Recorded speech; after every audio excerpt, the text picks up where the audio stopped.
Bienvenidos. Bueno, esta es una serie de entrevistas que ha organizado la sección de extensión de nuestra institución, que se propone entrevistar a miembros históricos que han hecho un poco la base de nuestra institución, fortaleciendo los principios del psicoanálisis y acompañando con su formación a todos quienes hemos ido en distintos tiempos incorporándonos a la institución y a aquellos que recién también comienzan su camino. Hoy vamos a entrevistar a Edgardo Einsilber. ¿Cómo estás, Edgardo? Hola, ¿qué tal?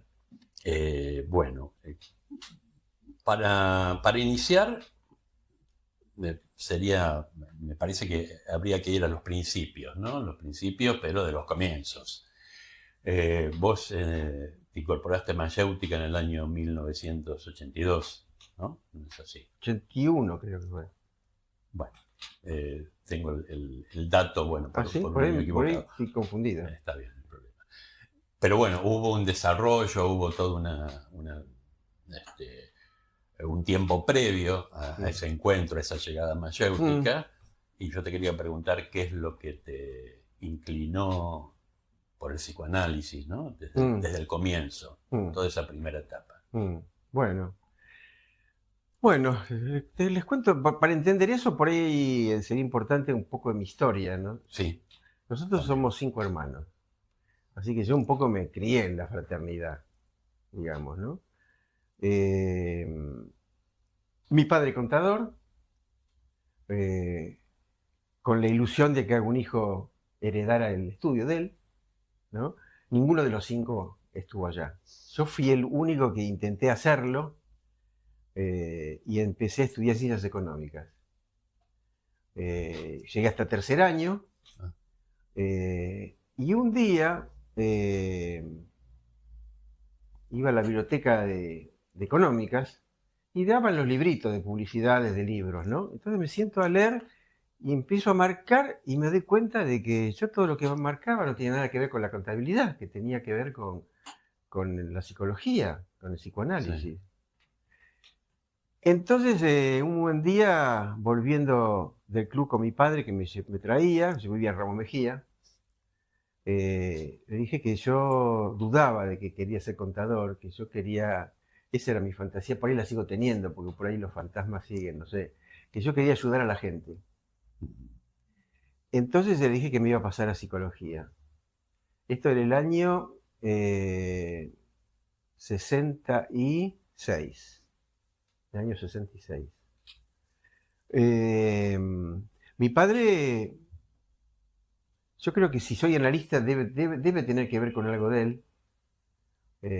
No me dijo nada y me regaló los 2 primeros tomos de la obra de Freud en papel Biblia.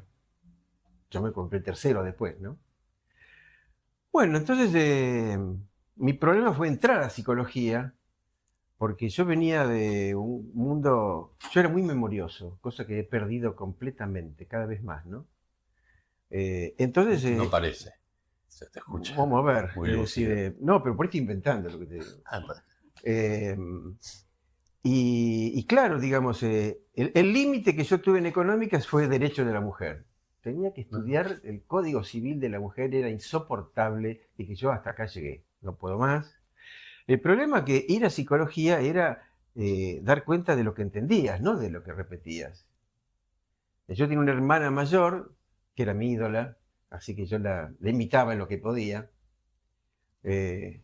Ahora ella se revirtió, ella me considera a mí, pero son cosas de la fraternidad, ¿no? Que ella me toma a mí como yo la tomaba a ella, pero bueno, son cosas. Eh, entonces tenía que buscar a alguien que me sostuviera, es decir, yo tenía una prima que era de la primera generación de psicólogos. Cuando venía a casa hablaba, yo en ningún momento pensé que yo quería, es decir, que yo no la tomaba de ella como referente del saber, pero tenía esa profesión, yo no sé bien, es decir, entonces pensé que mi hermana se analizaba, entonces yo pensé que me tenía que analizar, porque además yo estaba como perro en cancha de bochas en la facultad, no entendía nada. Yo escuchaba y claro, había que leer libros, dar cuenta de eso. Yo no podía repetir de memoria algunas fórmulas, pero es un cambio muy grande pasar de lo memorioso a lo conceptual. Para mí, por lo menos, fue, Sí, ¿no? sí, sí, es cierto. Eh, Me acuerdo que una de las últimas materias que di en económicas era de derecho, no sé cuánto, y había un viejito que era el profesor y me hizo una pregunta y yo empecé a dudar, no sabía qué decirle. Y él sacó ese palo para, ¿cómo es? Para mostrar en el pizarrón, me dio un Un golpe en la cabeza, puntero. así, me dio un golpe en la cabeza y me dice, ¿usted sabe? Y ahí me salió como un chorro todo. Bueno, lo cierto es que entonces le pedí a mi hermana un nombre de un analista, ella le pidió a su analista, que era una psicóloga más o menos, pero no psicoanalista era, ¿no? Ajá. Eh, Así que me dio dos nombres, yo los fui a ver, salí horrorizado. Dije, esto para mí no tiene nada que ver. Entonces le dije a mi hermana que insistiera. Entonces esta mujer le dijo, bueno, le voy a dar un último nombre. Si este no va, yo acá corté. Y le dio el nombre de Roberto Arari. Ah, Cuando yo lo conocí, eh, yo no puedo decir que me fascinó. La fascinación con él me vino después por el saber.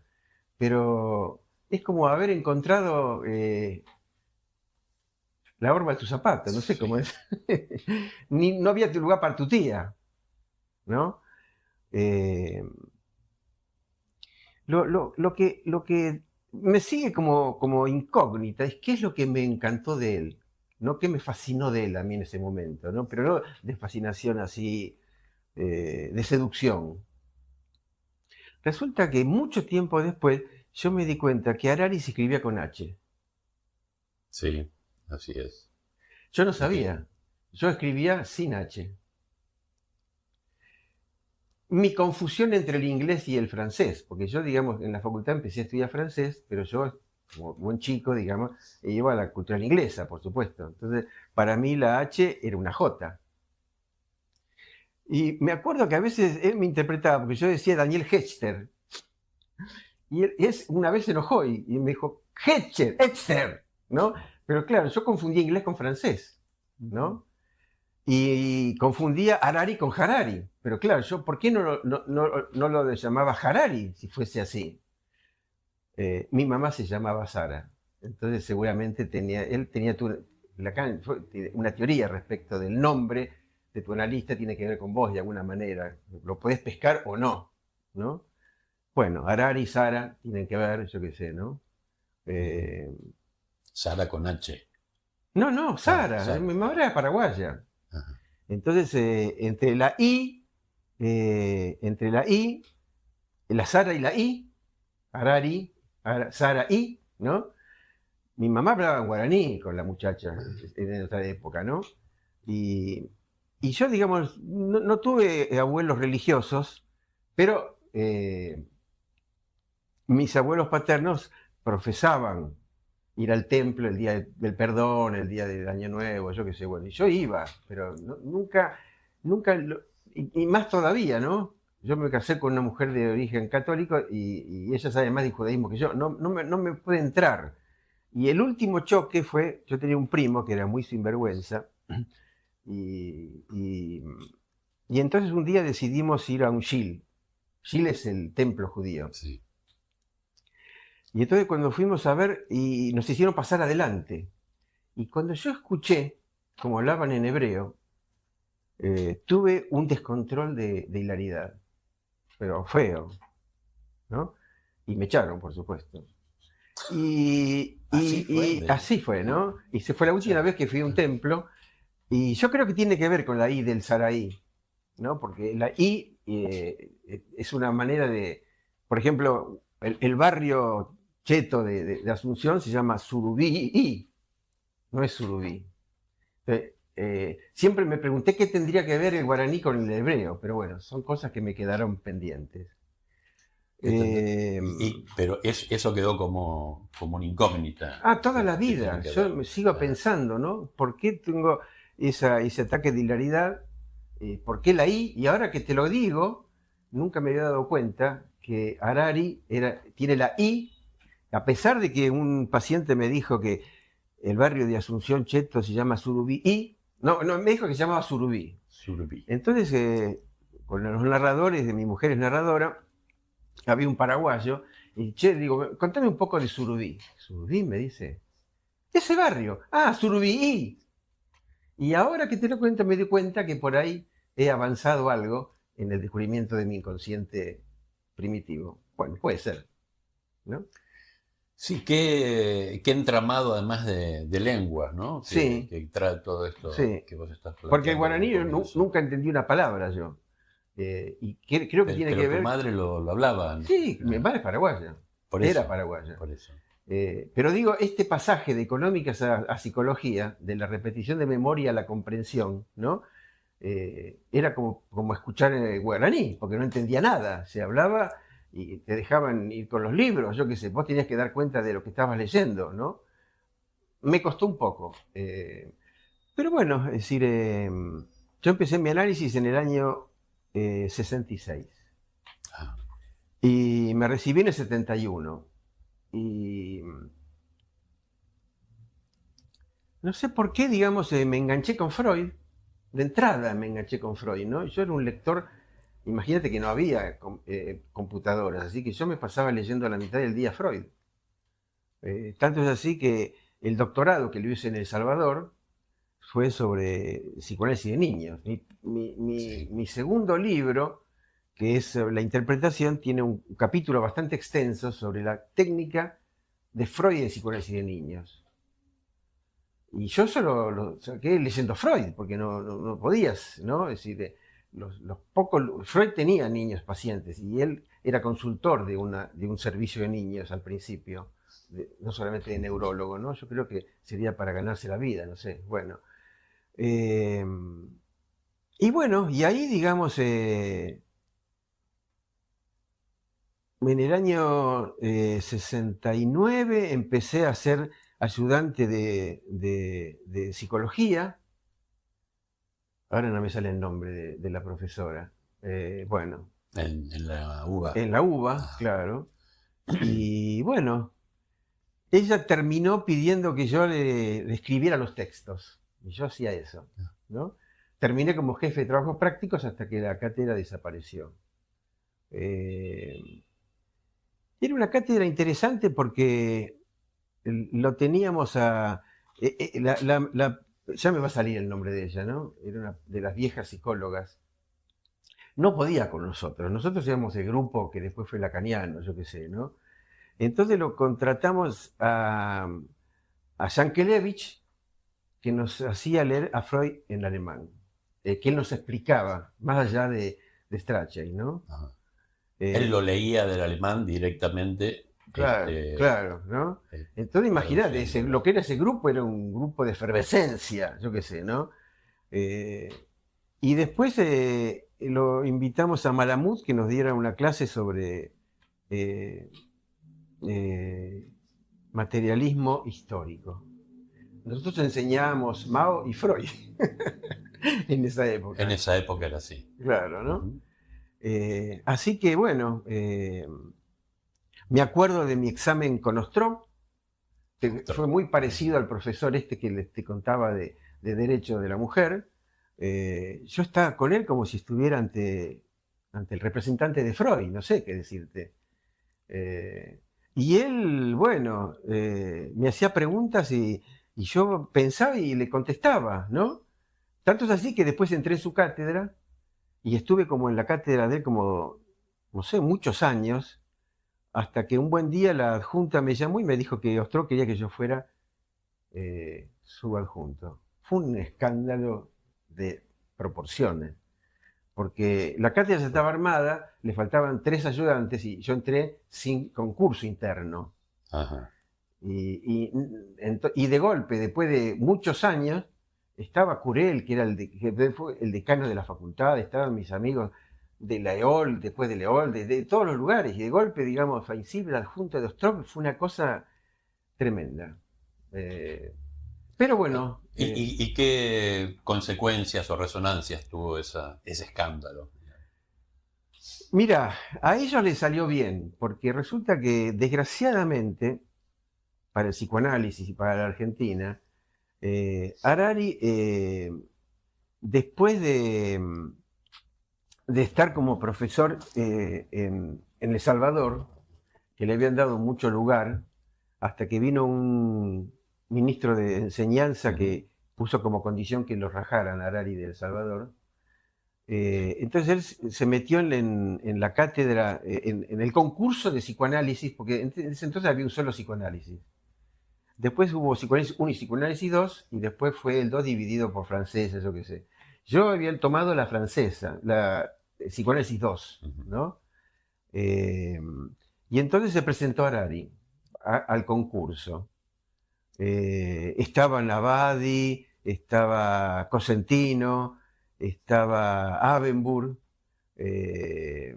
estaba Harari y estaba Irene Friedenthal, que era la adjunta de Ostrov, ¿no? Ostrov había sido analista de Harari, así que había quedado un resto, digamos, ¿no? Y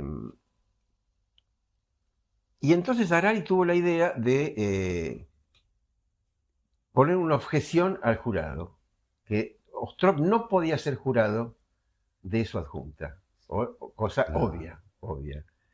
Por supuesto que no fue aceptado, y entonces en la cátedra se decidió hacer un llamado, un escrito, objetándolo a Harari. Por supuesto que el único que no firmé fui yo.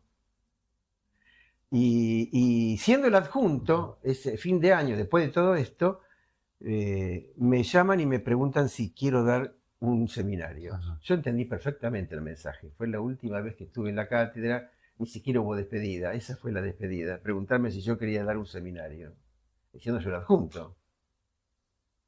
Sí. Así que bueno,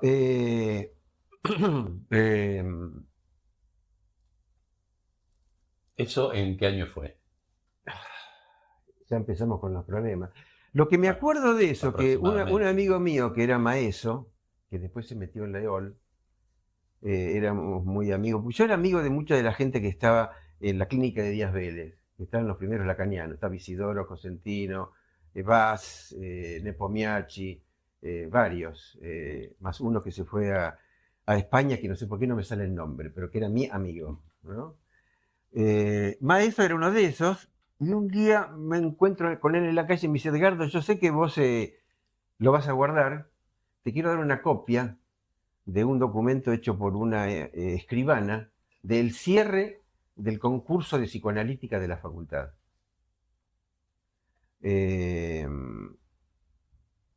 Yo sé que yo lo tengo guardado, por supuesto, no sé para qué, pero bueno. Ahí se decía quiénes eran los que se habían presentado. Fue fue el segundo escándalo. El primer escándalo fue el de Harari, que no lo terminé de contar. Por supuesto que Harari superaba inmensamente el saber de todos los otros, ¿no? Estaba la APA, estaba la psicología, estaba la cátedra, pero le dieron más puntaje por los antecedentes a Irene Friedenthal. Entonces la pusieron primero a Irene, después a Roberto, después a Badi, después ay, ¿cómo era este profesor de evolutiva? No me acuerdo el nombre. Y cuarto o quinto estaba Cosentino. Sí. El jurado, cuando fue la prueba, estaba otra analista que no me acuerdo el nombre, después lo buscamos si me puede salir, estaba Diana Rabinovich como jurado, y cuando Irene dio la clase de didáctica, sacó un papel y empezó a leer. Era un escándalo eso. Hasta que en un momento la Diana Rabinovich y Ostrov empezaron a hablar tan fuerte que se tuvo que levantar la vista. Y dijeron: ¿qué estás haciendo? Entonces se dio cuenta que eso no podía ser. Guardó el papel, habló 5 minutos, agarró otra vez el papel y terminó la clase. Bueno, había 2 nombramientos para hacer, 2 cátedras de psicoanalítica. El jurado dijo que, si bien Roberto era segundo, hubiera sido muy distinto la historia de la facultad y del psicoanálisis si Roberto hubiese entrado en la facultad, de verdad les digo, ¿no? Eso es reconocido por mucha gente. Pero, digamos, dado la pasión y el interés con la que Cosentino en ese momento era, en principio, era de la clínica y se ligó, digamos, a Miller. La ruptura con Miller fue en el 84, pero él había venido antes, acá, en el 81, el día que falleció Lacan. Miller estaba acá en Buenos Aires, que fue una historia, un día si quieren se las cuento, pero fue muy impactante. Y espero no ir demasiado por las ramas, pero bueno, quiero terminar con esta historia. Bueno, ubicando todo un primer tramo de tu trabajo en el psicoanálisis. Bueno, entonces el jurado dijo que a pesar de que Roberto era segundo y Cosentino era cuarto, pero la pasión que había demostrado por la docencia Cosentino hizo que le dieran la segunda cátedra a él, y Roberto quedó sin cátedra. Un escándalo. Sí. Porque él estaba, Cosentino en el cuarto o quinto. ¿no? Claro, ¿no? Después nos enteramos que en realidad Cosentino había roto con Miller cuando Diana Rabinovich rompió con Miller y se había hecho rabinechiano. Entonces, después él creo que también terminó rompiendo con ella. Pero bueno, son historias de dignidades y de éticas, ¿no? El segundo escándalo es este que te digo, el jurado de psicoanalítica 1, no, de psicoanalítica francesa, porque Roberto se había presentado para psicoanálisis 1, creo. Entonces, para la francesa hubo una serie de inscriptos y Diana Rabinovich presentó su texto 15 días después. Imagínate que a vos te dan un tema y 15 días para presentar el texto. Bueno, podés presentarlo. Si no lo presentás el día de cierre, quedaste afuera. Bueno, nadie sabe cómo. Lo cierto es que, habiendo presentado ella y su adjunto el texto que tenía que presentar para presentar la cátedra 15 días después, fue elegida igual ella. Bueno, con lo cual yo decidí, acá terminó mi lazo con la facultad, y yo tengo entonces que meterme en una institución psicoanalítica. En ese entonces, la única institución que ameritaba cierto respeto para mí era la Escuela de Buenos Aires, que además tenía muchos de mis amigos que además estaban en la cátedra de Ostrov y de psicoanálisis. ¿Cuál de ellas? La de Buenos Aires. No, la única, era la única. Era la única en ese momento. Claro, porque después cuando Miller pidió que se disolvieran todas las instituciones, un grupo, Cosentino, Germán García, como dicen los franceses, se fueron con Miller, rompieron con la escuela, que fue un escándalo, pero fue un escándalo muy importante, ¿no? Yo tenía amigos muy íntimos que no me saludaron más a partir de la ruptura. Yo me quedé con la escuela, por supuesto. Pero fue un escándalo. Me acuerdo que mi amigo, ahora no me sale el nombre. Bueno, estoy con los nombres, ¿no? Javier Aramburu. Que yo iba a tomar café con él y él me decía, yo, el día de los bifes, me siento a la mesa. Hubo muchos bifes, por supuesto. El problema es quién se quedaba con el nombre, qué pasaba con los bienes de la escuela, con la biblioteca, con todo. Entonces se fundó la Escuela Freudiana de la Argentina, que dicen que la fundación fue en el 74. No fue en el 74. En el 74 fue la Escuela Freudiana de Buenos Aires. Uh-huh. Yo en el 70 y... Yo había empezado a estudiar con Mazzotta.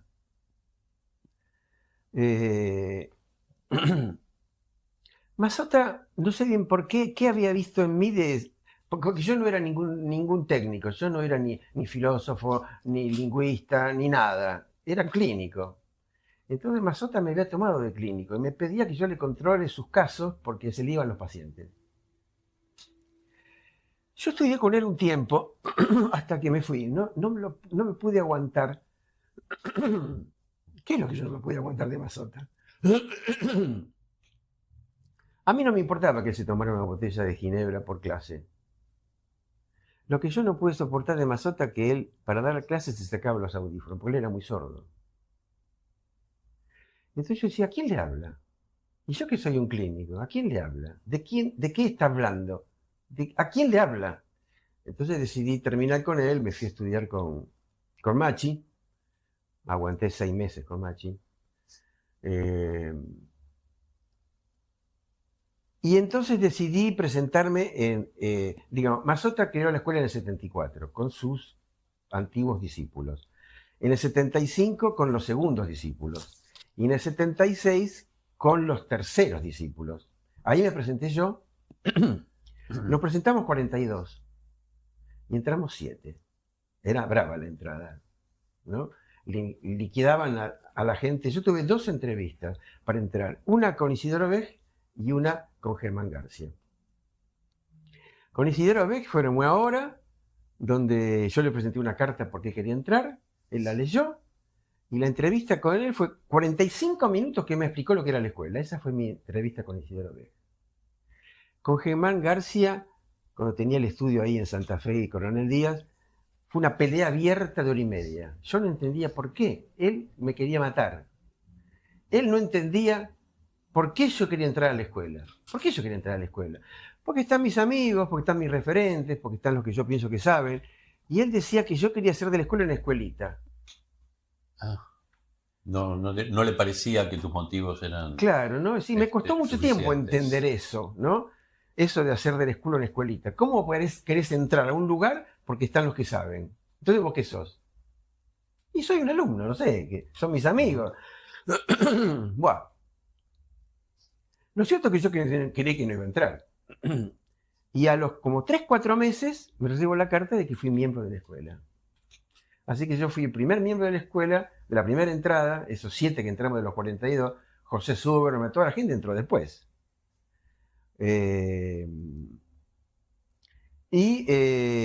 Bueno, uno de los primeros cárteles que se hizo fue el mío, que lo hice con Hilda Levin, sobre la mentira en el psicoanálisis con niñas. Yo venía de mi tesis doctoral de Freud y los niños. Un cártel, eran 45, así que no era tampoco un cártel, yo qué sé, era como un grupo de estudio ese. Bueno, en ese entonces yo después me enteré que Roberto quería hacer una institución, ¿no? Con Martínez Luque, con Arensburg, con Arensburg, con Spilka. En ese entonces era otro psicoanálisis, pero en serio lo digo, ¿no? Sí, es decir, era otro. Yo me analizaba 5 veces por semana y tenía 3 controles semanales. Uno con González pareja, uno con Spilka para entender lo singular del caso, y otro con Arensburg. Arensburg era un chileno, hijo de un hombre que tenía una pescadería, y en la época de la guerra vivió comiendo caviar, por supuesto que se hizo gourmet, ¿no es cierto? Y se fue a Europa, era muy amigo de Perrier, y en el seminario 1 hay una pregunta que le hace Arensburg, no Abenburg, Arensburg. Abenburg era el que después le dieron la cátedra de psicoanálisis, ¿no? Y yo entré con él, con Abenburg, que duramos muy poco tiempo, porque realmente creo que no nos podían bancar a nosotros realmente, ¿no? Los del APA. Bueno, entonces sí. Resulta que Arensburg viene acá, lo hacen entrar inmediatamente en la APA, por supuesto. Y entonces, como tenía algo de jeringosa lacaniana, yo supervisaba con él. Así que yo supervisaba una vez por semana con Arensburg la estructura, con Spilka el caso por caso y con González la pareja. Era otra forma de trabajar, ¿no? Cosa que yo trato de tener pacientes de repetición semanal, porque es otra transferencia, ¿no? Y hay cosas que no solamente llevan más tiempo, hay cosas que no se puede. Si vos una locomotora tenés que subir una cuesta y le pones una sola locomotora, no la va a subir. No es que va a tardar más, no la va a subir. Entonces, hay cosas que no se cambian. Y yo lo que veo de hoy en día de la clínica es que el cambio de estructura, claro, se juntaba con una posición... ¿de dónde salí yo? Podríamos seguir por esa punta que iniciaste, que actualmente el cambio de estructura marca, bueno, esa diferencia que no es a favor de la clínica. Porque la poca frecuencia hace que vos estés centrado en la anécdota. Ah. Entonces, si vos vas una vez por semana, te pasan cosas en la semana y vos contás la anécdota. No puedes tener una sesión de 3, 4 horas. Entonces, ¿cuándo vas a la estructura del deseo? ¿Cuándo vas a lo infantil reprimido? Es muy distinto. Es muy distinto ir a una sesión y decir, la verdad que no sé de qué voy a hablar. Ah, muy bien, yo le digo a los pacientes, muy bien, hoy va a ser importante entonces. No hay anécdota, ¿entendés? En cambio, los que vienen una vez por semana, tengo todo lo que tengo que contarle. Y ya después de que contó, ¿y qué podemos analizar? Y encima tengo un sueño. Entonces, el sueño viene después. Porque primero tengo que contar todo lo que me pasó. Entonces, ¿cuándo podemos analizar algo? Bueno, es uno de los problemas que tenemos hoy en día para ejercer nuestra práctica, ¿no? Es bueno, muy claro eso que vos planteás y muy actual. Ahora, el psicoanálisis siempre ha sido, digamos, una disciplina, digamos, de obstáculos y de enfrentamiento con obstáculos. Así que esto, sí, ¿cómo lo por podríamos...? eso te estaba por decir que tiene que ver, me parece, con ¿de dónde vengo yo? ¿No? Bien. Mi padre, que era un socialista, como en ese entonces, era radical, pero los radicales no son los de ahora, eran otros radicales. Claro. ¿No? Mi suegro, bueno, que también era un radical, digamos, antiperonista, pero yo es como que, yo me pregunto, ¿de dónde salí yo? ¿No? Mi ética, la idea de que yo quería juntar las cosas, ¿no? Es decir, que yo quería una práctica que tuviese que ver con algo de lo verdadero, acompañado por alguien que fuese una mujer, mi amiga y la madre de mis hijos y mi amante. ¿Te das cuenta? Es decir, que yo todo eso se me juntó en Mayéutica y se me juntó con Roberto, como que para mí era como, ¿qué era para mí? Porque era Harari, no era Harari, Era no lo Harari. entiendo. No sé qué era, ¿no es cierto? Para mí. Bueno, Roberto quiso hacer una institución, pero en ese momento vino la represión fuerte y entonces Arenburg se volvió a España, o se fue a España, Spilka también se fue a Madrid, Arenburg se fue a Valencia, Spilka se fue a Madrid. Quedaba Martínez Luque, que era una especie de histérico lacañoso, no sé cómo es. Sí, sí. Era muy divertido. Por ejemplo, suponete, yo supervisaba con él en una época. Entonces, vos ibas y decías, mira, tuve un problema con un paciente que no controlamos, pero te lo voy a contar. Entonces vos le contabas la anécdota. Y él, fiel a la técnica de la APA, todo lo que te había escuchado, lo había escuchado en función de tu paciente, porque era un solo paciente que vos tenías que supervisar. Entonces, todo lo que vos le habías contado de ese episodio que tenías, estaba remitido al control que vos tenías del paciente que vos supervisabas con él. Esa era la estructura del control en LAPA. Bueno,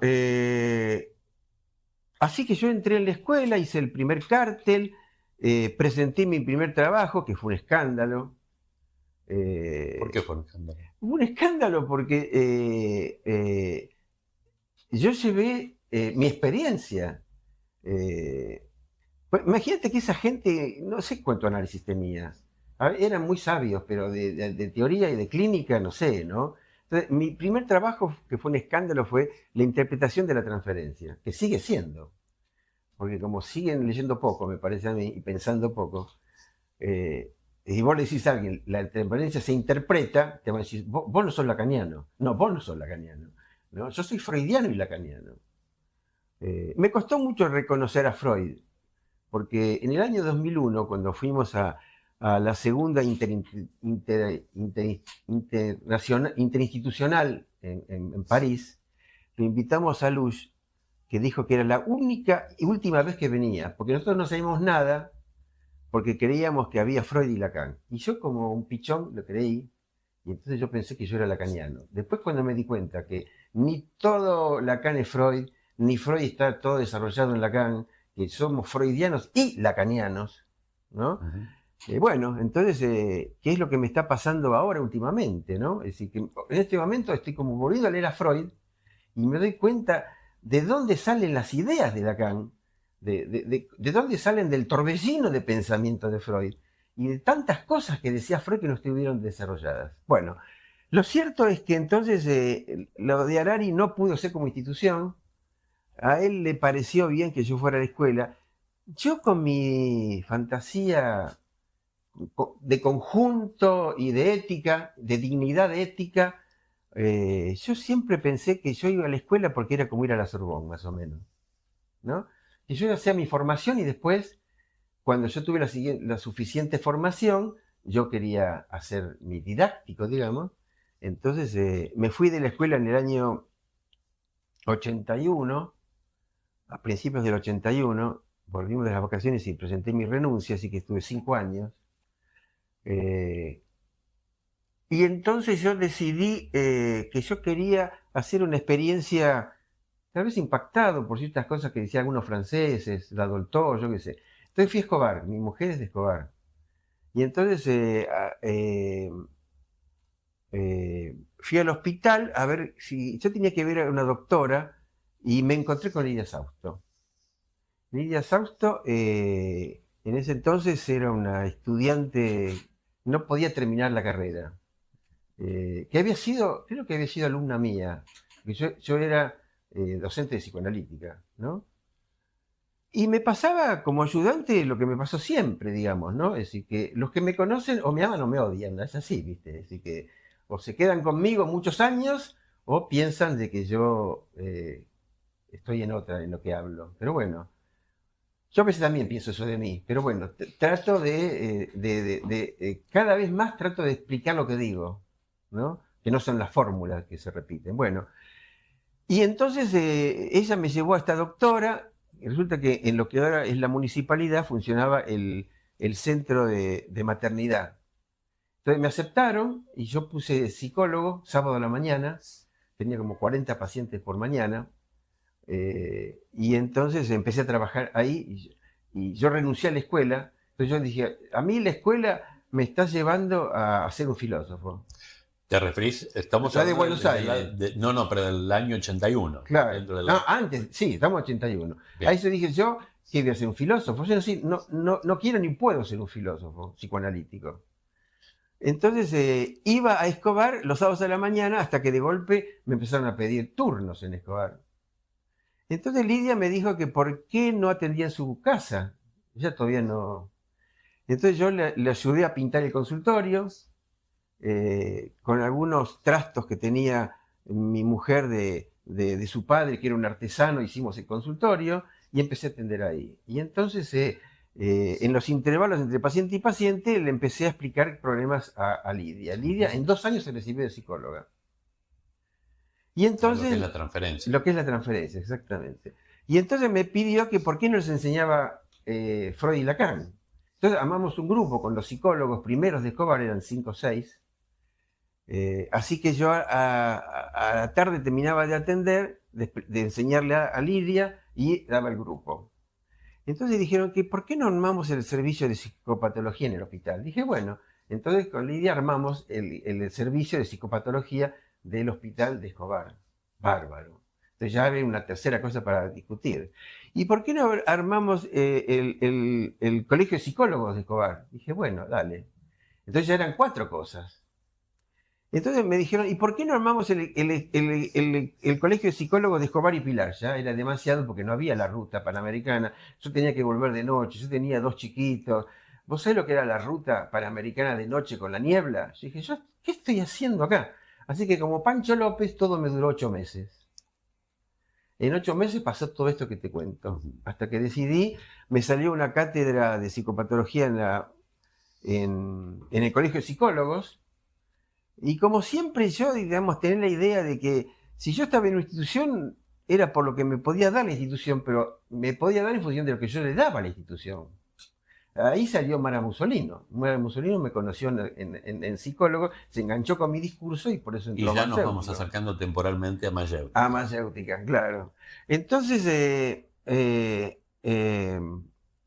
cuando renuncié, digamos, para octubre, no me acuerdo, digamos, para Escobar, ya había pasado 6 meses, decidí presentarme en Mayéutica.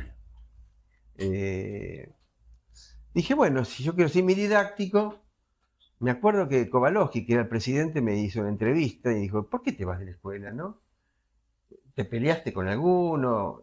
Porque ahí era, o te peleabas o eras amigo. No, mira, lo que pasa es de que tengo mi analista, quiero ser mi didáctico, y para mí mi didáctico está en Mayéutica. Está el que es mi analista, que además es mi maestro. Y bueno, así que entré a Mayéutica, y ahí, digamos, hice un camino. A los 2 años de la presidente. En 5 oportunidades ha sido presidente. 6. En 6 oportunidades. O en 5. Me parece que estoy exagerando. Yo creo que en 5. No, pero si vos decís 6. No, tenés razón. Estoy exagerando. Mi madre paraguaya era exagerada. Bueno, le agregamos una más. Sí, me salió mi mamá y... No, está bien. Volvamos. Sí, digamos, en el 84 fui presidente. Me acuerdo que, bueno, como todo presidente tenía la idea de que yo tenía que innovar algo, porque iba a ser el recuerdo de mi lugar en Mayéutica. Entonces, en vez de haber secciones, habían áreas. Yo dije, ¿cómo vamos a tener áreas? ¿Qué somos, un campo nosotros? Entonces, el paso de la construcción de las áreas a las secciones fue por mi brillante idea. No te creas que yo sabía mucho lo que quería hacer una sección, porque podía ser sección de predicado, sección matemática, pero era una intuición. Yo soy muy intuitivo. Como me falta mucho concepto, entonces no tenía la concepción ni de la lingüística ni de la matemática. Después me di cuenta. Pero estaba muy contento, porque además en Francia estaban las secciones. Entonces lo tomaba de la Escuela Florienda de París, ¿no? Me acuerdo que armamos un cártel, yo quería armar un cártel, y entonces, fiel a mi idea ética, entre comillas, ¿no? Yo quería formar un cártel, pero yo no iba a ser el Plusán. ¿Sabes el lío que se armó? ¿Quién era el Plusán? Claro, porque el Plusán era un nombramiento de dignidad, de reconocimiento. Dignatario, claro. Claro, ¿no? Hasta que al final, cuando decidieron elegir a uno, ese grupo duró unos meses y después no quedó nadie, ni en Mayéutica ni en el grupo. Bueno, realmente lo que es la rivalidad fraterna. Entonces yo acordaba con Roberto que teníamos que escribir algo del orden del reconocimiento de las diferencias, que no podía ser que quedara todo sujeto, digamos, a la buena voluntad de la gente, ¿no? Y ahí escribimos entonces el documento de las garantías y designaciones de Mayéutica.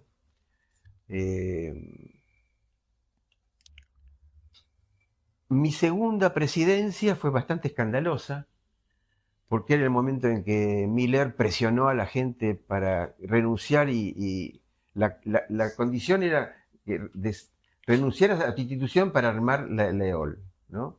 El único que se le enfrentó fue Germán García, porque Descartes, ahí en la esquina de Billinghurst y San Luis, es el único lugar que se mantuvo, ¿no? Y posiblemente porque él decía, muerto el rey, viva el rey. Mi general es Miller. Es decir, que las dos cosas él decía. Mi general es Miller y yo tengo mi institución que es Descartes. Bueno.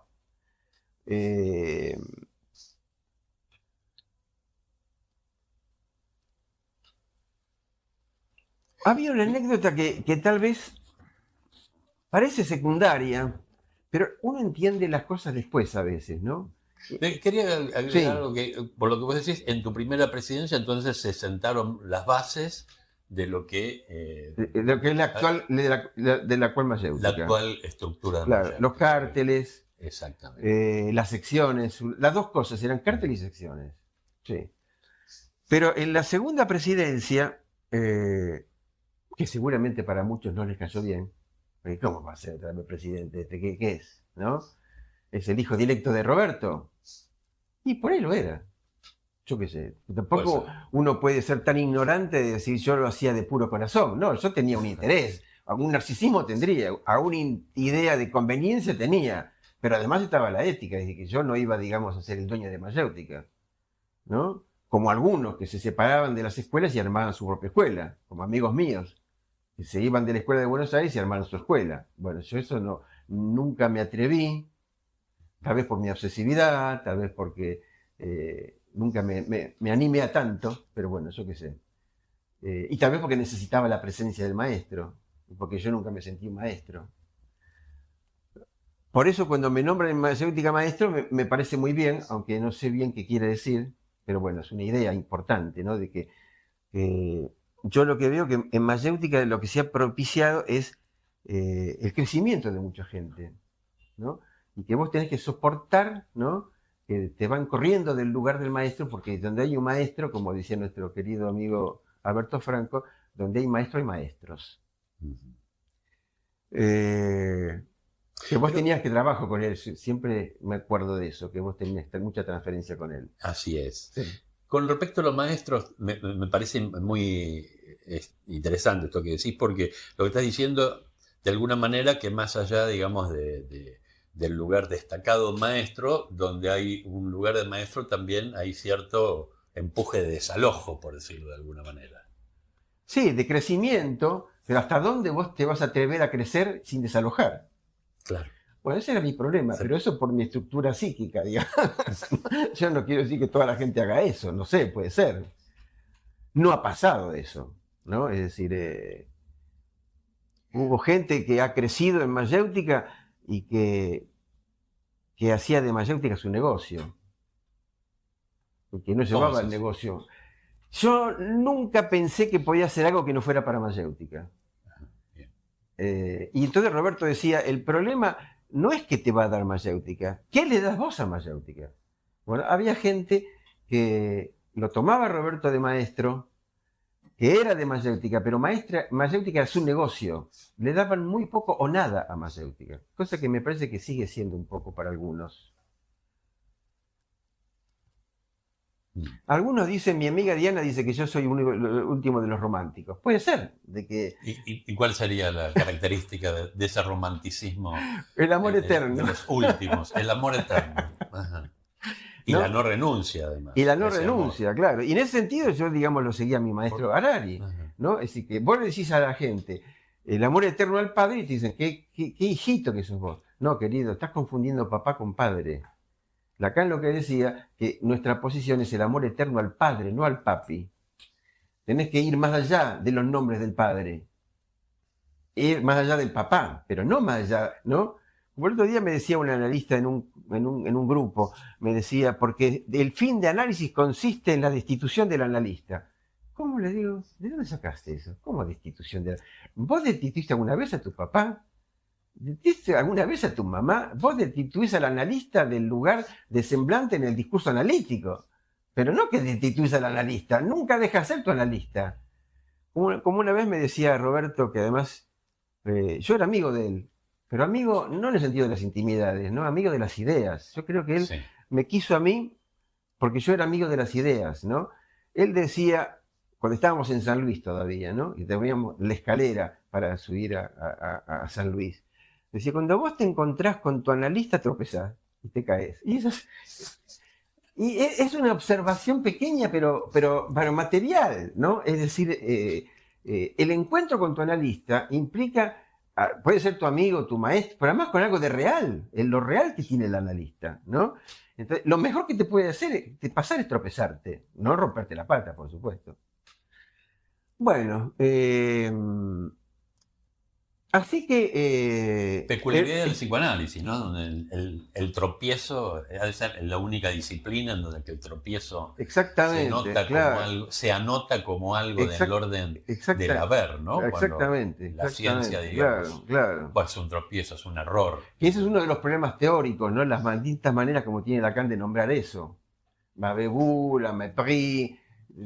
Hay varias maneras de plantear ese tropiezo, ¿no? Yo creo, insisto, que todo depende hasta dónde llegaste en tu análisis. Hasta dónde pudiste soportar que además de ser un maestro, tu analista es una persona. Soportar. Sí, Es sí. importante eso. Sí, ¿no?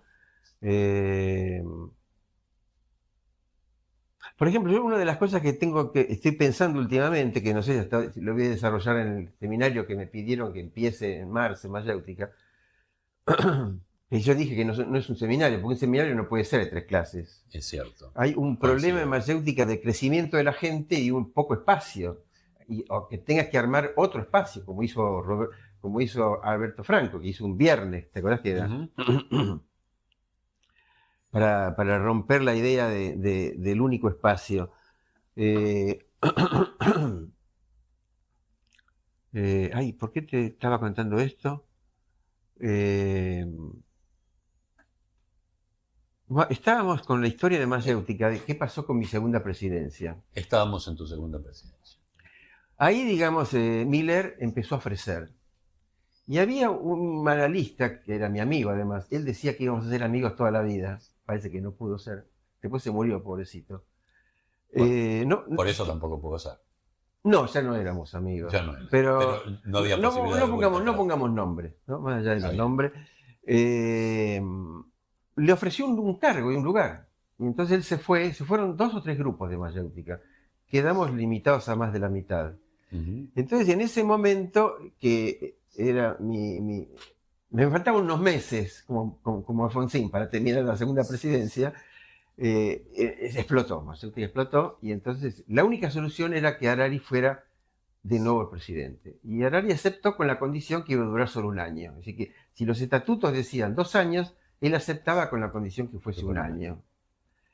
Bueno, él entró como presidente, la cosa más o menos se ordenó. Después se eligió como presidente a Diana, que fue 2 años. Y después vino mi secuencia. Mis 3, claro, fueron 6 años, no 6 presidencias.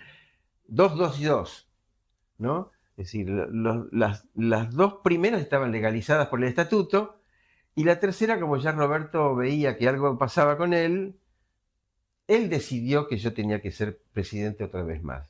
Cosa que fue aceptado por algunos, por otros no. Esa fue mi 5ª presidencia y mi 3ª consecutiva, que fue la única y espero que sea la única que pase, no sé, ¿no? En Mayéutica. Y ahí, justamente en ese periodo, se produjo el fallecimiento de Harari, ¿verdad? Y déjame pensar, porque Harari murió en el 2009.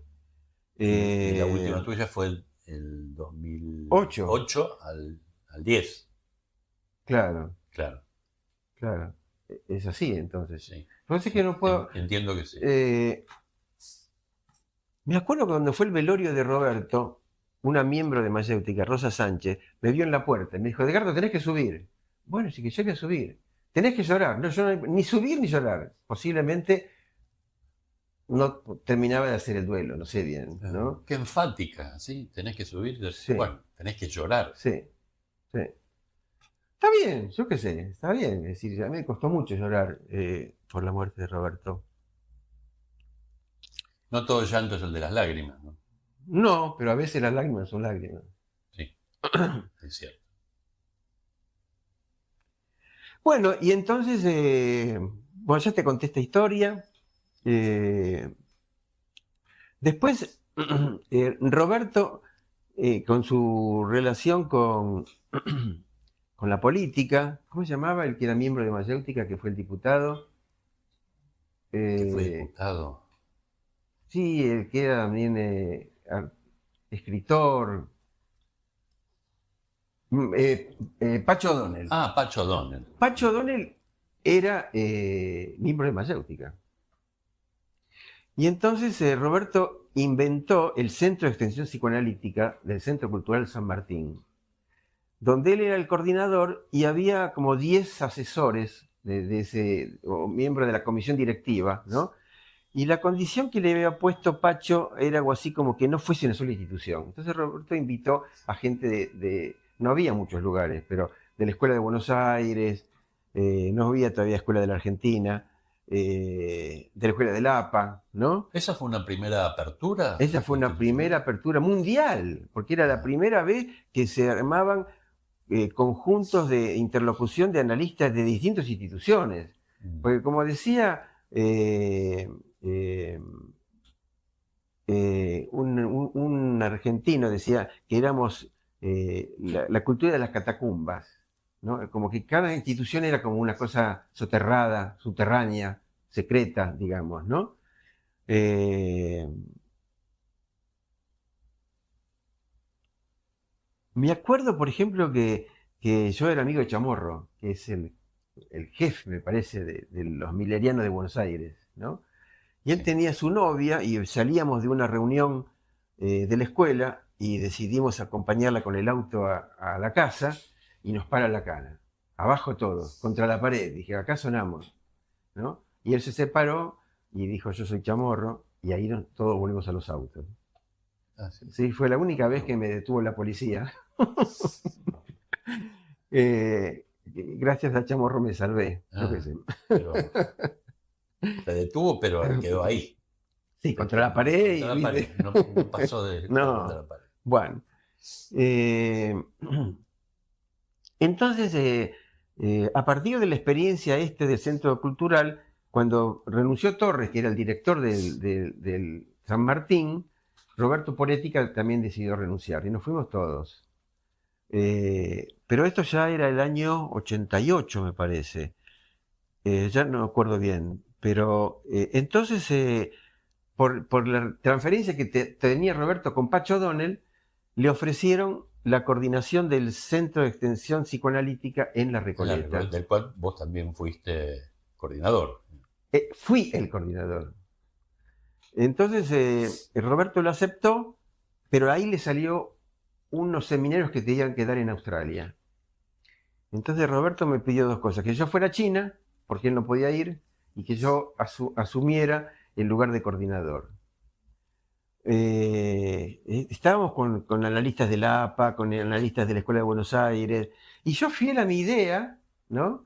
Nunca le pedí permiso a Roberto, decidí hacer de mi coordinación del Centro de Extensión Psicoanalítica en La Recoleta como lo que es ahora, una coordinación de todos los representantes de instituciones. Hizo un documento que está guardado en la Escuela de Buenos Aires, no sé si está ese documento en Mayéutica, sería bueno que lo tengan, porque la historia del centro de extensión, que sigue estando, tuvo que ver con mi decisión de pasar de ser el coordinador a ser una estructura multicoordinada por todos los representantes. Ese documento está en la Escuela de Buenos Aires, lo debe tener Carlos, que es el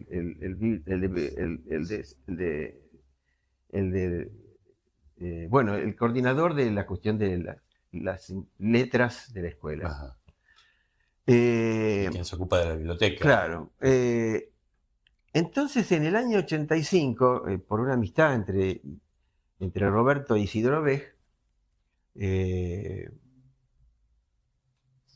yo cuando dejé de trabajar con Mazota y entré a la escuela, empecé a controlar con Isidoro Bej, ¿no? Eh, Duré poco, muy poco duré. Eh, ¿Por qué duré tan poco? ¿Por Porque qué? él, el primer día que me vio, me dijo, vos tenés que hacer algo. Tenés que pensar que todo lo que vos sabés, lo olvidás. Se acabó, empezás de nuevo. Qué bárbaro, Tabula ¿no? rasa. Sí. Me parece que yo no lo soporté como analista eso. Entonces me duró muy poco esa... Y después decidí controlar con Cosentino, todavía no estaba esta historia que te digo, Ajá. pero con Cosentino habría durado 2 veces, porque él tenía un papel y escribía todo lo que yo decía y hacía cosas, y la verdad que me pareció que tampoco era un clínico eso para mí, ¿no? Eh, y después me parece que si bien yo no supervisé, bueno, después vino Spilka, vino Abenburg, vino González, yo qué sé, es decir, vinieron eh, Pero la cuestión de la clínica. Kicillof, que fue mi, Ah, mi, mi sí. supervisor de la APA, de familia, bueno, yo qué sé, hice algunas cositas. Bueno, entonces entramos en el año 85, que por esta relación entre Isidoro y Roberto, decidimos crear algo que fuese algo así como la Lacanoamericana. ¿Qué nombre tenía? Fue duro encontrar un nombre que no fuese el mismo que tenía Miller. Entonces, no eran encuentros, encontramos reunión, que era una palabra pertinente, ¿no? Hicimos con un brasileño de Río de Janeiro, cuya mujer dirige una institución lacaniana en Río de Janeiro, hacer una lacanoamericana, y entonces nos encontramos en la parrilla, el Palacio de las Papas Fritas, un grupo de analistas para armar la lacanoamericana. Y este empresario trajo un contrato para hacer la lacanoamericana, que instituía una distribución de beneficios.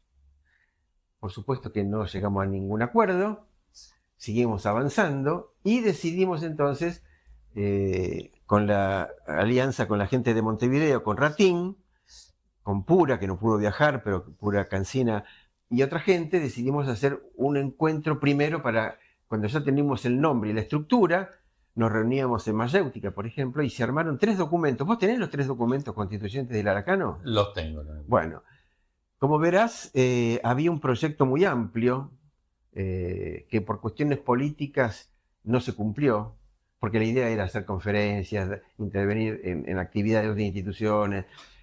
Lo que pasa que... Pero sí, eso se derivó con mediano o mucho éxito para el lado de la convergencia, ¿no? Lo que no se cumplió. Eso vino después. Sí. Entonces, no, sin nombres, porque me va a salir la pasión negativa, pero la idea era que la idea política de los amos del psicoanálisis lacaniano en Buenos Aires era que menos prelacanos, más lacanos. Entonces, en esa época había prelacanos. Y la última prelacano se hizo en Mayéutica y éramos 4. 2 del otro lado y 2 de este lado, ¿no? O sea, para hablar sobre la transferencia. Yo te estaba contando mi discusión de la escuela, que donde yo presenté, pero eso es una cuestión más conceptual, ¿no? Si la interpretación es de la transferencia, si es con la transferencia, cómo juega el lugar de la persona y del analista, qué pasa con la intersubjetividad. Son todas cuestiones que yo fui pensando más adelante, ¿no? Para rescatar lo que es un analista. Y también la fuiste trabajando a lo largo de toda tu obra. Exacta, claro, ¿no? Sí. Mis conceptos centrales, que son signo, contratransferencia. Siempre me indignó, por ejemplo, la crítica bizarra a Freud, ¿no? Es decir, ¿cómo te vas a atrever a decir que la contratransferencia era un error de Freud? ¿Vos sabés lo que estás diciendo? ¿Vos quién te crees que era Freud? ¿No? Entonces empezás a leer cosas y te das cuenta que el problema fue un problema de traducción, ¿no? Lo que decía Freud es que la contratransferencia tenía que ser dominada.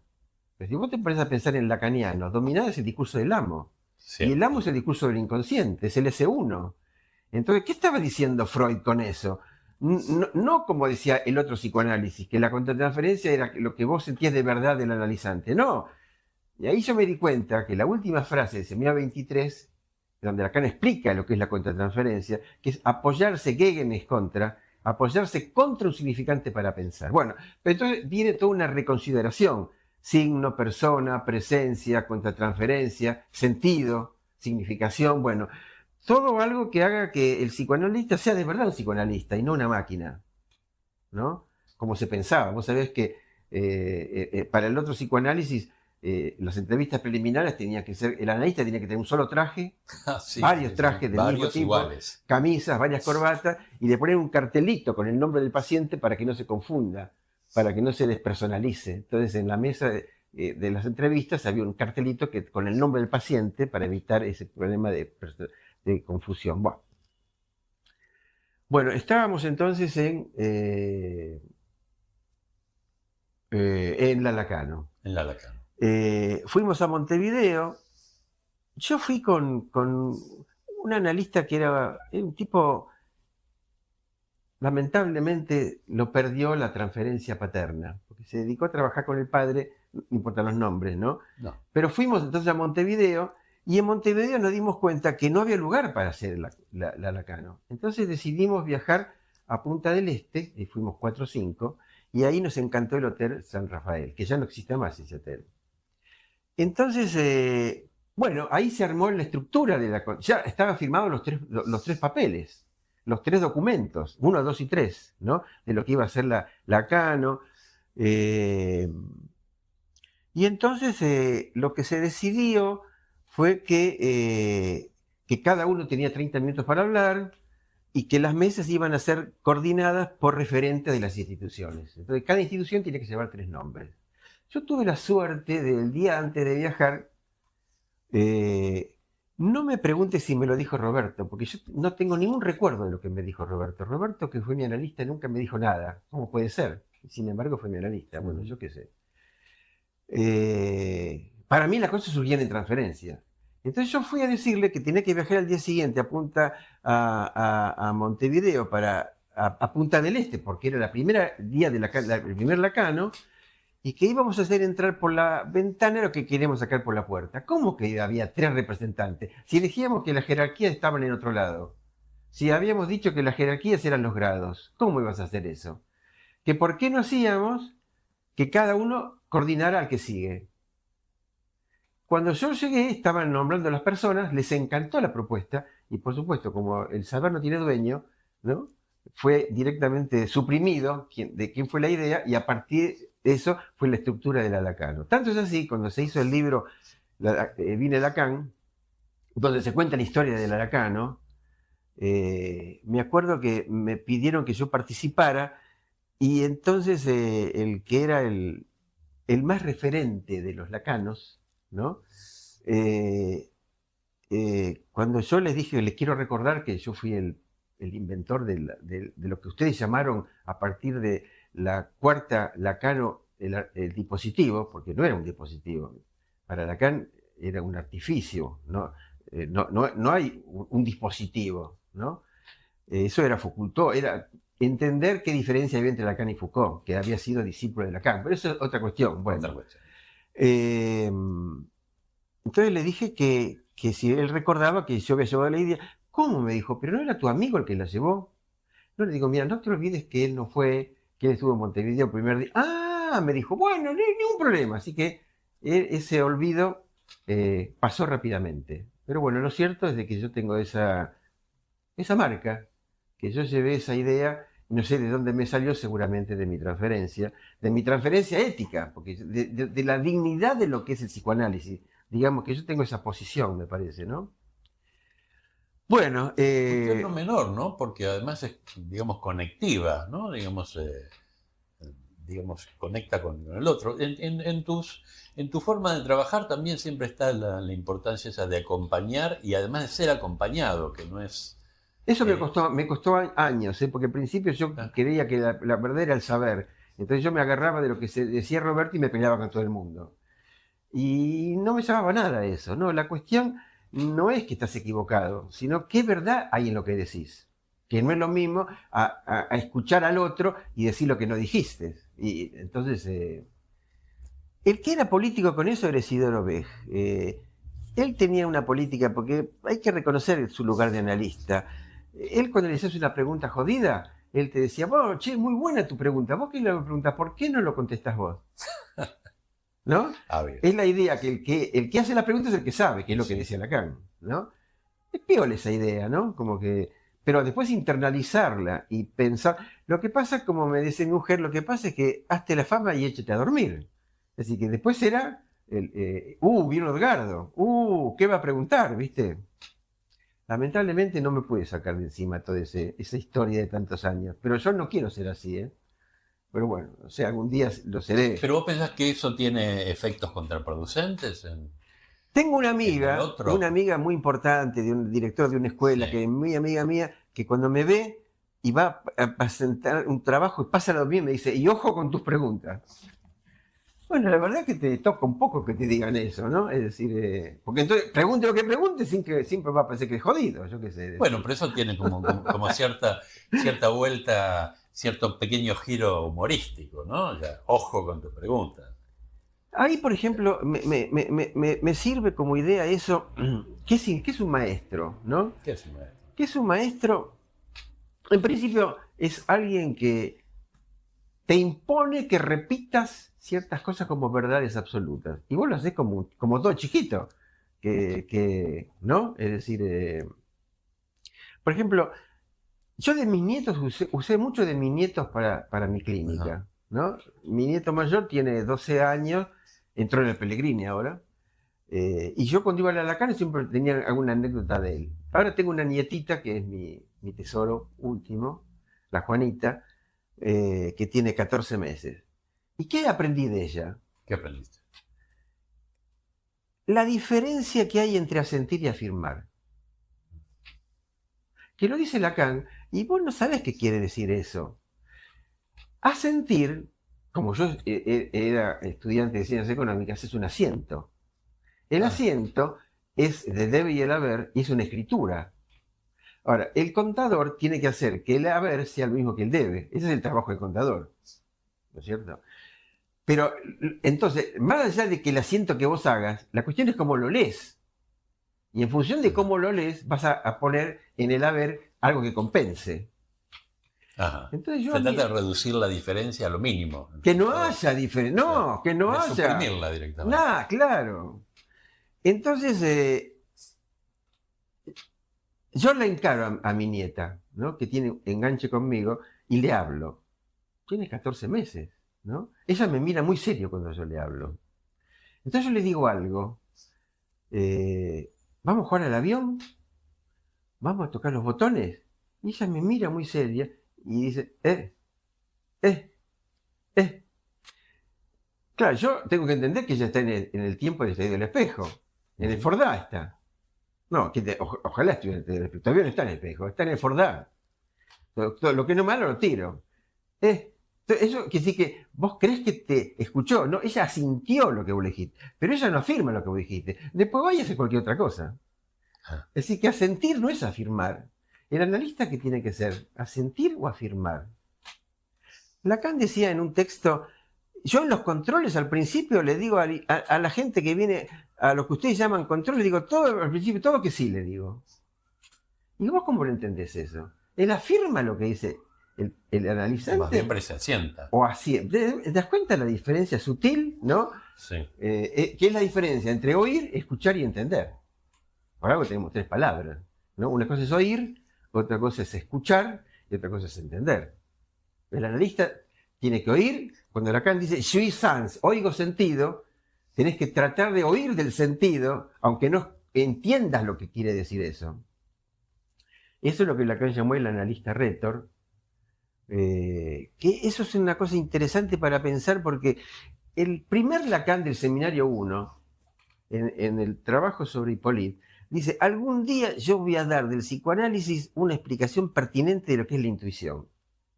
25 años le costó hacer eso. En el seminario 25, la primera clase, él explica, y eso es el analista rétor, ¿no? Que escuchar y entender y oír lo que dice el analizante es pensar la pendiente de las palabras del analizante, lo que el analista incontestablemente ignora. Eso me llevó a lo que estoy pensando en este momento de lo que es la clínica.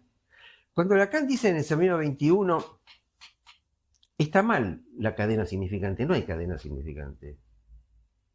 Porque el S1 parece prometer un S2. Está mal eso.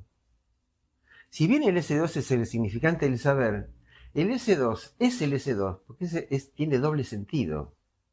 Y ahí entendés la fórmula de la transferencia de la propuesta del 9 de octubre, que el S1 es el que representa todos los significantes reprimidos. Ajá. Entonces, te hace repensar qué quiere decir la alienación. ¿Cuánto de ese S1 representa todos los significantes reprimidos? ¿Cuánto de la alienación y la fanisis es posible? ¿Cómo hacer para entender la psicosomática? Bueno, que es lo que estábamos trabajando en una época con Roberto, ¿no? Entonces, y esto es lo más paradojal de la cuestión. Lacan dice, la clínica analítica consiste en eliminar el doble sentido. Pues sí, pero escúchame, ¿no es que el S2 tiene doble sentido? ¿Qué estás diciendo, maestro? Entonces Lacan termina por decir, de lo que se trata en la clínica psicoanalítica, y ahí entendí por qué Roberto, que yo primero que decía, él lo dice como para que la gente se amigue, es importante tanto la interpretación como el forzaje. Se trata de superar a ser dos vertientes. La clínica analítica consiste en superar a ser dos vertientes. ¿Cuáles son las dos vertientes? La del seminario 11, de que el inconsciente es la duda, y que el sujeto está dividido, y por tanto no hay nada que lo represente completamente. Superar a ser dos vertientes en la línea del analista Retor es cómo haces vos para, por medio de la intuición, acercar el bochín al enigma de la cifra del síntoma sin jugarte con una única posición. Por eso mis pacientes me dicen, pero escúchame una cosa, ¿a usted qué le está pasando? Ayer me dice una cosa y me dice otra. Sí, porque no hay una única Es verdad. como una nueva lengua. Claro, ¿no? Es decir, Porque las dos vertientes, si no, suenan algo así como el orden de la traducción, ¿no? claro, Dejar de traducir. Claro, y jugarte intuitivamente hasta dónde. Entonces es pensar cómo juega la intuición en la interpretación y cómo juega la intuición en el forzaje. Cómo juega el camino de lo verdadero en la interpretación. Porque no es que no hay interpretación. Si vos no sos sujeto a saber, lo que decís no vale nada. Sí, claro. Entonces, ¿cómo haces para pasar el sujeto supuesto del saber al analista Retor? Eso no es una cuestión simple de entender. No. Pero esa frase de Lacan a mí me pareció fundamental. Hay que superar a ser dos vertientes. Es genial esa frasecita, ¿no? Por las consecuencias que tiene. Por Parece pero las consecuencias también que le puede sacar, porque eso puede ser escuchado así, tipo cliché y bueno. Y no entendés ni medio, no entendés ni jota, claro. Para entender eso tenés que volver a entender. ¿Vos sabés lo que le costó a Lacan renunciar a la intersubjetividad? Mucho. Porque en realidad, no sé si la gente entiende lo que ha perdido con eso. Porque cuando Lacan define que el sujeto es lo que representa un significante para otro significante, no es en el seminario 1, es en el 9. ¿Y hasta ese momento qué era?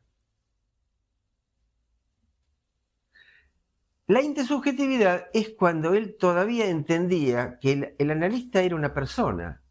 ¿No sabes lo que quiere decir persona? Persona viene del griego máscara, que es personare.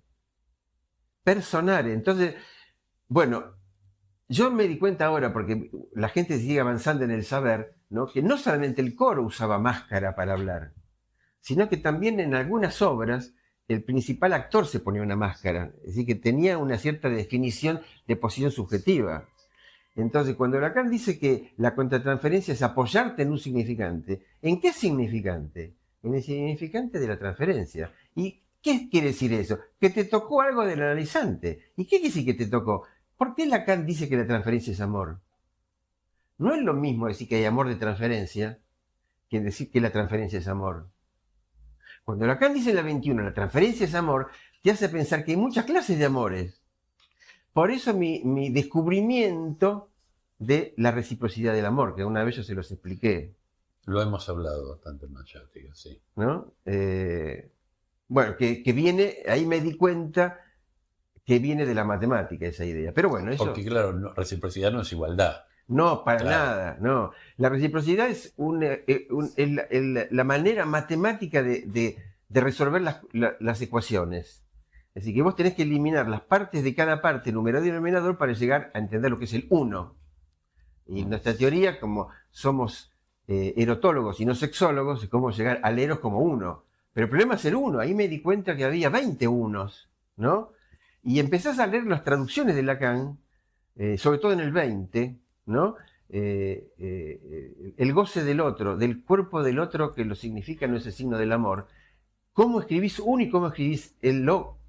Bueno, y ahí empieza a darte cuenta que, que el uno, cuando Lacan dice, yo me confundí cuando escribí la significación del falo, a pesar de que Roberto escribió un libro, la significación del falo. Lacan dice, me equivoqué, está mal, no hay la significación del falo, el falo es la significación. Entender eso es lo que te permite entender la diferencia entre el falo simbólico 0 y el falo del menos phi que se despliega en la serie de los números. Entender por qué lo real es número. Bueno, ese es otro problema. Es otro. Bueno, yo no sé si... ¿Qué más queda en este momento que me faltaría hablarte? Estabas avanzando, bueno, creo que hablamos de Lacan o de un poco de la convergencia. Y mi producción. Y tu producción. ¿No? Es decir, yo tengo 6 libros escritos y más de 50 o 100 textos por el mundo, ¿no? Me está costando escribir un libro. Ahora tengo libre hasta marzo. ¿Pero estás con algún proyecto de escribir? Proyecto. Yo tengo 4 libros que están pendientes, que yo los termine. Eh, Estoy escribiendo para otros libros. Yo escribí para la Lapsus Academy, Sí, para México, para Grita, para todos los y me falta, digamos, meterme, pero no tengo tiempo. Por un lado, porque hoy en día la gente no lee, lee poco. El libro ha perdido como ese lugar libidinal. Ahora está ajá. el aparatito, está, digamos, los ¿Y qué libros consecuencias digitales. tienen en nuestro psicoanálisis actual esa especie de decadencia de la lectura? Eh, Está bueno que me preguntás, porque vos fíjate entonces que ahí viene, ¿qué significa la lectura? El libro, como podés volver sobre eso, te da como un mayor tiempo de reflexión de lo que estás leyendo. Leer no es simplemente leer, Es cierto. ¿no? Vos lees, te quedás pensando, pero vos si estás con el aparatito, todo pasa con una velocidad y no sé hasta cuándo podés pensar. Entonces, por ejemplo, yo tengo tres lugares, digamos. Aquí en el escritorio es mi usina, digamos. Yo escribo en borrador. No tengo computadora en el consultorio. Ujú. No tengo. Esos papelitos que escribo, ahí me agarro de si yo soy escritor o no, y que los escritores van siempre con una libretita para anotar. Bueno, mi libretita, vieron que yo escribo chiquitito y con colores, yo qué sé, bueno. Mi manera de ser Es escritor. cierto, cierto, Ima- cierto. es mi imaginario de ser escritor, porque yo no me siento un escritor. Después voy a mi casa y me pongo frente a la computadora y empiezo a escribir lo que escribí en los papelitos. Por ejemplo, en mi primer libro, que todavía no había computadora, se hizo con vegetales. ¿Sabes lo que son los vegetales? Los vegetales eran las páginas que venía con la primera parte, digamos, marcada, ¿no? Esos son los vegetales, Ajá. que es lo que No, después se imprime. Entonces, no conocía esa claro, entonces yo decía, bueno, si yo quiero escribir un denominación. libro, tengo que escribir al menos 4 páginas por día. Y yo sabía que el problema era sentarte, no solamente escribir. Sentarte a escribir, de ahí te sale o no te sale. Las 4 páginas a veces me salían en media hora y a veces no me salían. ¿Vos sabés que yo no corregí una sola vez ese libro? Yo iba acumulando los papeles hasta que los entregué y ahí me di cuenta, digamos, ahí Roberto me marcó 1 o 2 errores que se me pasaron en el libro. Estábamos en el problema, bueno, entonces, 2 cosas, ¿qué es la escritura y qué es el maestro? Bien. Eh,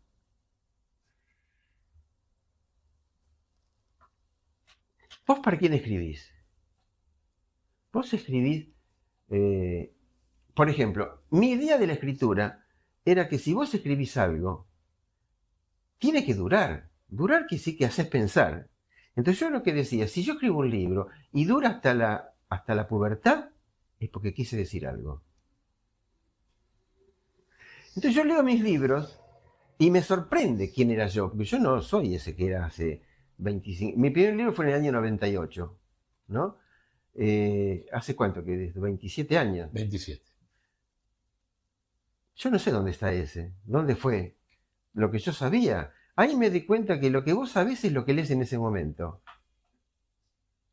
Y después te olvidás de lo que lees. Entonces, vos después lees lo que escribiste y vos no sabés lo que escribiste. Porque lo que vos escribiste es lo que vos pensás de lo que leíste. Pero cuando te olvidás de lo que leíste y te quedó en lo que escribiste, vos cuando volvés a leerte, vos no sabés lo que dijiste. No te entendés a vos mismo. Y si pasan muchos años y volvés a leerte, pero yo lo que encuentro es que yo sigo. Diana dice: Edgardo, tu primer libro es mi libro de cabecera. Yo me doy cuenta de que yo no era jovencito, yo soy del 45, en el 98, ¿cuánto tenía? Casi 50. 50, no, un poquito más, ¿no? 53. Ya no era un niño, ¿no? Entonces, bueno, no escribía cualquier pavada, me parece. Y yo sigo encontrando que lo que yo escribía tiene validez. Sigue, aunque yo no entienda en todo lo que escribí, ¿eh? Porque yo para entender lo que escribí, tengo que ir a los papeles. Por ejemplo, nuestra amiga Zulema guarda todos los papeles, ¿no? De lo que va estudiando. Ella cree que ese papel es lo que reserva el saber. Pero ese saber que vos tenías, no el que tenés ahora. Yo tengo en mi escritorio, vas a ver las pilas que tengo de papeles escritos. Y a veces los agarro para ver qué había leído yo y qué había entendido yo de lo que había leído. Pero eso que vos decís me parece sumamente importante porque se podría pensar como una teoría que aquello que supervive, digamos, por decirlo de alguna manera, como válido a lo largo de los años, es aquello que no ha entrado en el discurso corriente, ¿no? Porque generalmente lo que eliminamos es eso, que se ha convertido en vulgata. Ya no dice nada. Bueno, eso cuando se hace público, ¿no? Pero cuando Lacan decía algo y escribía, ¿a quién le decía? ¿Qué estaba diciendo? ¿No? Esto que te digo es interesante, que me resulta interesante decirte eso ahora, porque no lo había pensado, ¿no? ¿Para quién escribís? Darte cuenta que vos escribís por lo que leíste, pero te olvidás de lo que leíste. Y cuando volvés a leer lo que escribiste, te quedás con lo que escribiste. Y entonces, ¿qué pensás? Entonces, cuando lo lees de nuevo, pensás otra cosa. En otras palabras, ¿vos sabés bien lo que dijiste?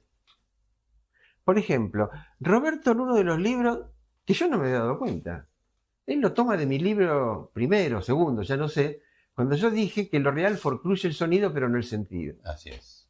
Sí. No, forcluye el sentido, pero no el sonido. Lo real forcluye el sentido, pero no el sonido. Yo lo dije como tantas cosas que decía, y Roberto lo agarra y lo pone en su libro. Feinstein dijo esto, qué importante. No me digas, no me preguntes qué yo pienso de eso, porque hoy en día no estoy muy seguro de lo que eso quiere decir. Pero ese es el maestro, me parece, ¿no? Que el maestro de alguna manera te hace maestro en la medida que encuentra en lo que vos dijiste algo de la verdad. Ahora, ¿cómo haces para que esa verdad no sea un dogma? ¿Cómo haces para que eso verdadero sea doctrina? Entonces, cuando vos volvés a leer lo que tu maestro te dijo, que era algo verdadero, yo en este momento no sé si te lo puedo explicar bien. Porque seguramente voy a criticar, porque además yo soy un quinta columnista, yo critico todo lo que digo. Entonces seguramente te voy a encontrar una crítica a eso. Pero digo, sin embargo, él encontró que había una verdad. Es importante eso, ¿no? Volvé, Edgardo, a aceptar la interpretación y el forzaje. Volvé a pensar que tenés que, esa es la palabra, superar a ser dos vertientes, ¿entendés? Que el problema no es solamente dos vertientes, sino que superar. Superar quiere decir que vos nunca saliste de eso. Sí. Vos no superás los nombres del Padre. Vos vas más allá de los nombres del Padre, pero no los superaste porque te serviste de eso.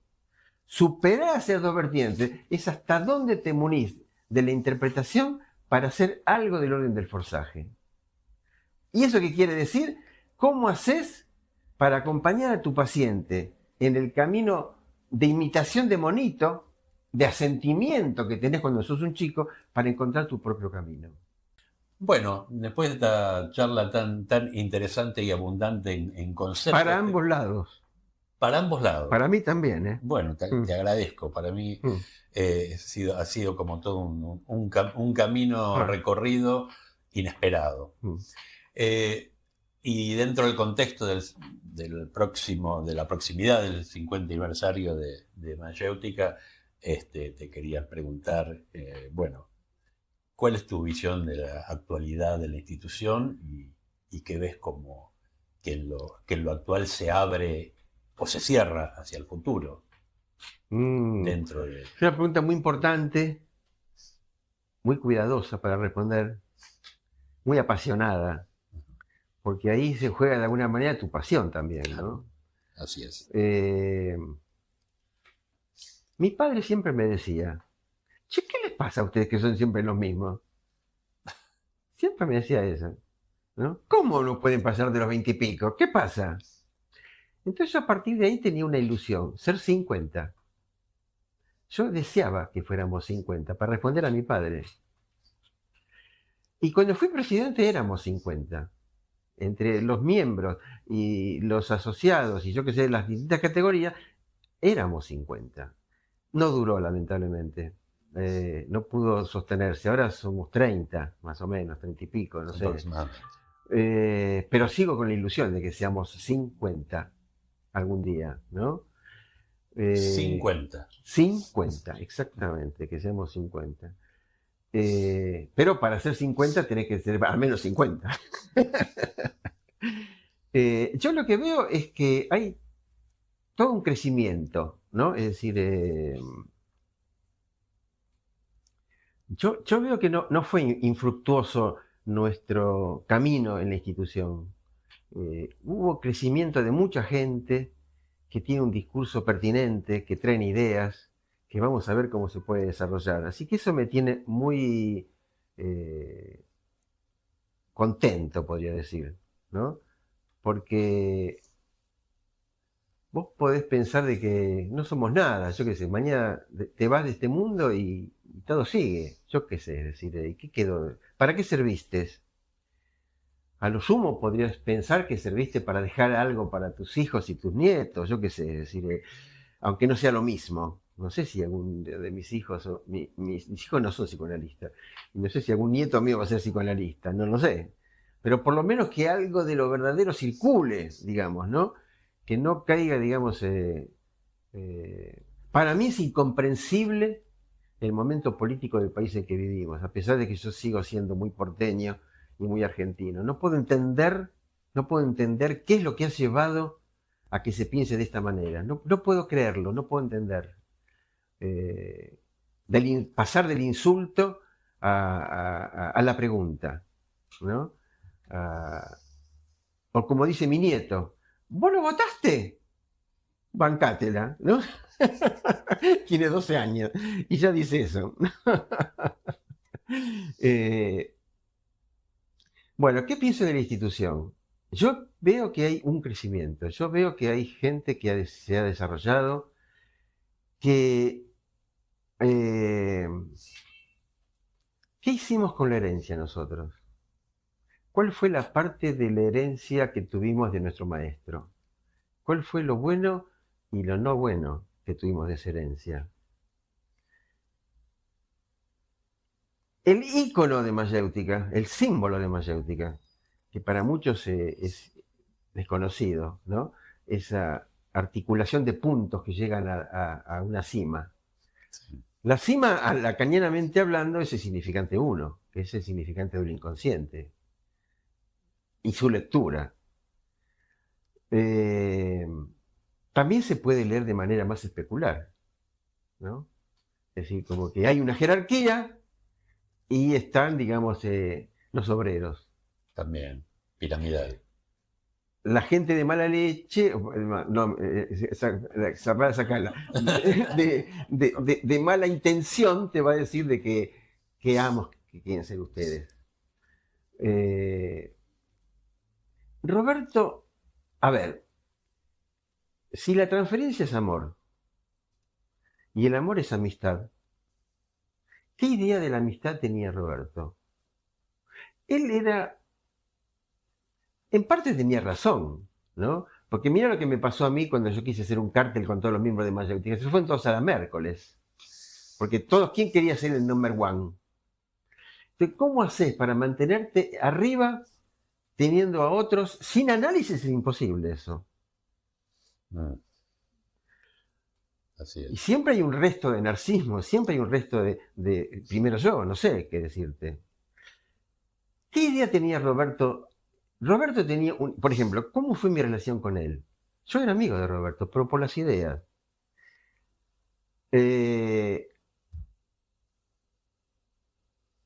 Yo lo dejaba hacer, yo lo seguía.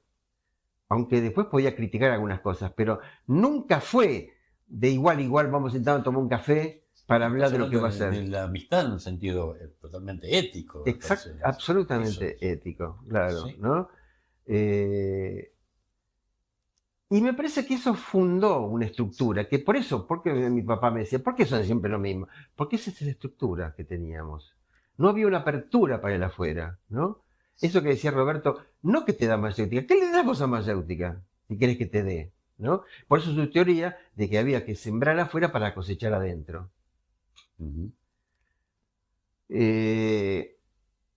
Yo creo que hay un movimiento muy distinto en este momento en mayéutica. Hay un nivel de amistad que antes no había. una cierta dimensión de fraternidad que antes no había. Antes era más al estilo del ícono de mayéutica, ¿no? Entonces yo era amigo de 2 o 3 y nada más. Y no había ni encuentros, ni salida, ni cosas como en otras instituciones. Ay, claro, lo que pasa es que eso tiene toda una dimensión política, no es inocente. Nadie es inocente, ¿no? O como me decía alguien el otro día, esas verdades de puño brutales, el que paga manda. Sí. ¿Entendés? Fuerte, brutal y fuerte. El que paga manda. Entonces, no es sin consecuencias. La fraternidad, una vez yo tuve una discusión con Anabel Salafia, porque ella decía que la fraternidad, para entender lo que es la fraternidad, yo decía, vos porque no tuviste hermanos. Para entender yo con mis hermanos me peleo todo el tiempo, pero después somos amigos. Es decir, ¿cómo puede ser que me pelee y después como acá no existe nada? Somos todos, nos amamos. Uh-huh. La fraternidad, ellos dicen, vos querés saber lo que es la fraternidad, lee la Biblia. Ahí tenés, en la relación entre Abel y Caín, vas a ver lo que es la fraternidad. Y ya a mí me indignaba eso. Digo, no, escúchame, hay una fraternidad de una asociación de trabajadores. No es cierto que la fraternidad solamente es... Ya sé que al hermano lo querés matar, pero si no entendés eso, no lo soportás, no vas a entender la diferencia entre el semejante y el prójimo. Entender qué es el prójimo implica algo del orden de la fraternidad y implica algo del orden de la amistad. Por eso, por ejemplo, como yo tenía esto claro, yo puedo, digamos, controlar a un amigo, porque no confundo lo personal con lo analítico. Lo que pasa en el análisis queda en el consultorio. Eso es muy importante. Cuando Lacan dice, yo tengo mi consultorio en 5 Rue de Lille, ¿no? Es entender por qué él decía, yo le hablo a las paredes. Yo cuando no entendía eso, yo decía, che, qué jodido Lacan, ¿no? A él le importa un carajo a la gente, él le habla a las paredes. Sí, claro, se puede entender así. Pero resulta que cuando vas al seminario 23 y entendés que la pulsión es un eco en el cuerpo, el hecho que hay un decir, la pulsión es un eco del hecho que hay un decir, te das cuenta que el eco de lo que vos escuchás, ¿no? Es este consultorio mío. Y eso para repensar. ¿Qué diferencia hay entre atender en el consultorio y atender virtual? ¿Cómo reemplazás el eco? ¿Sabes cómo yo lo reemplazo con los auriculares? Sí. Como recurso técnico. Sí, porque yo con los auriculares escucho la respiración del paciente. Cosa que si estás escuchando con el celular no lo escuchás. Rescata algo del orden de ese eco, que no son solamente las palabras. Bueno, entonces, ¿qué pasa con mayéutica? Anhelo que algún día seamos 50. Me doy cuenta que hay todo un giro, es decir, como que la segunda generación de formados están haciendo una estructura diferente de lo que era.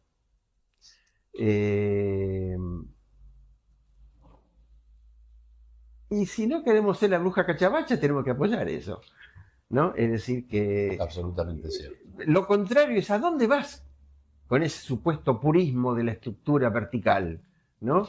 En otras instituciones dicen, por ejemplo, que lo que estructura la institución es que son varios grupos que no se van por conveniencia, pero no se van.